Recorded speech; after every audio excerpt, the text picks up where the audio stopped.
Hello friends, ओम श्री गणेशाय नमः। आप सभी का हमारी यूट्यूब चैनल पे हार्दिक स्वागत है। कार्तिक मास महात्म्य अध्याय 8। सब प्रकार के विघ्नों का नाश करने वाले तथा सारी सृष्टि का पालन करने वाले श्री गणेश जी, ज्ञान की देवी श्री सरस्वती जी, सब पुराणों के कर्ता श्री व्यास जी तथा गुरुदेव के चरण कमलों में नमस्कार करके भगवान की श्रद्धा और भक्ति रस में डूबे हुए कार्तिक मास महात्म्य की कथा कहती हूँ। कार्तिक मास महात्म्य 8वां अध्याय प्रारंभ। जिसकी दया से सरस्वती भाव रही उपजाए, कार्तिक मात्म का कमल लिखे 8वां अध्याय।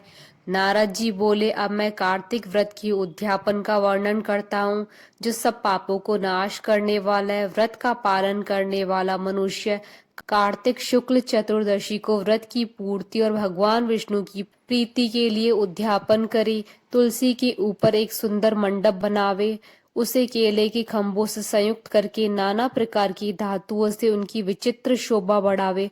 मंडप के चारों ओर दीपकों की श्रेणी सुंदर ढंग से सजाकर रखे। उस मंडप में सुंदर बंधनवारों से सुशोभित 4 दरवाजे बनावे और उन्हें फूलों से तथा चंवर से सुसज्जित करें। द्वारों पर पृथक पृथक मिट्टी के द्वारपाल बनाकर उनकी पूजा करें। उनके नाम इस प्रकार हैं: जय, विजय, चंड, प्रचंड, नंद, सुनंद, कुमुद और कुमुदाक्ष।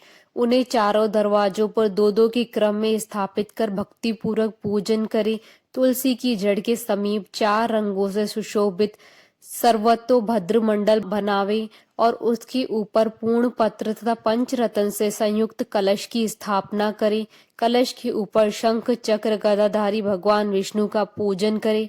भक्ति पूर्वक उस तिथि में उपवास करें तथा रात्रि में गीत, वाद्य, कीर्तन आदि मंगलमय आयोजनों के साथ जागरण करें। जो भगवान विष्णु के लिए जागरण करते समय भक्ति पूर्वक भगवत संबंधी पदों का गान करते हैं, वे सैकड़ों जन्मों की पाप राशि से मुक्त हो जाते हैं।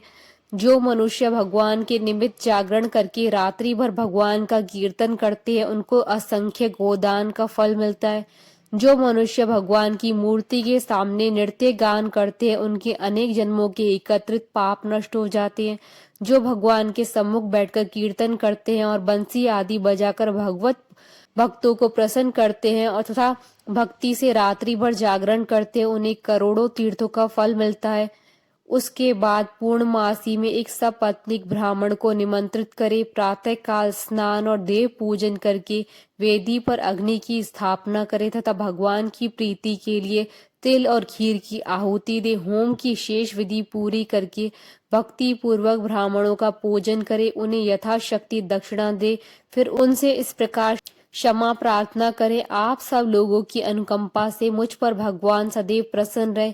इस व्रत को करने से मेरे 7 जन्मों के किए हुए पाप नष्ट हो जाएं, मेरी संतान चिरंजीवी हो। इस पूजा के द्वारा मेरी सभी मनोकामनाएं पूर्ण हो और मेरी मृत्यु के पश्चात मुझे अतिशय दुर्लभ विष्णु लोक की प्राप्ति हो। पूजा की समस्त वस्तुओं के साथ गाय भी गुरु को दान में दे। उसके पश्चात घर वालों और मित्रों के साथ स्वयं भी भोजन करें। भगवान द्वादशी तिथि को शयन से उठे, त्रयोदशी को देवताओं से मिले, चतुर्दशी को सबने उनका दर्शन व पूजन किया, इसलिए उस तिथि में भगवान की पूजा करनी चाहिए।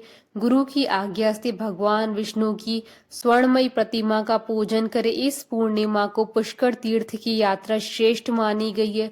कार्तिक माह में इस विधि का पालन करना चाहिए।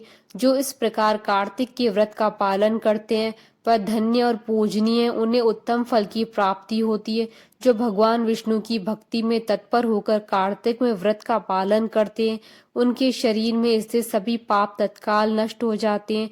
जो श्रद्धा पूर्वक कार्तिक के उद्यापन का महात्म सुनता है या सुनाता है, वह भगवान विष्णु का सानिध्य प्राप्त करता है। बोलिए भगवान विष्णु की जय, सनातन धर्म की जय। आशा करती हूँ कि आपको कार्तिक मास महात्म अध्याय 8वें की कथा का ये वीडियो पसंद आया होगा, तो आप इस वीडियो को अधिक से अधिक लाइक और शेयर कीजिएगा ताकि सभी भक्तों को इस वीडियो का लाभ प्राप्त हो सके।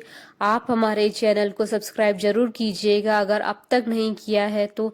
साथ ही प्रेस करना ना भूलिएगा बेल आइकन को, ताकि नए वीडियो से रिलेटेड नोटिफिकेशन आपको तुरंत प्राप्त हो। श्री गणेशाय नमः।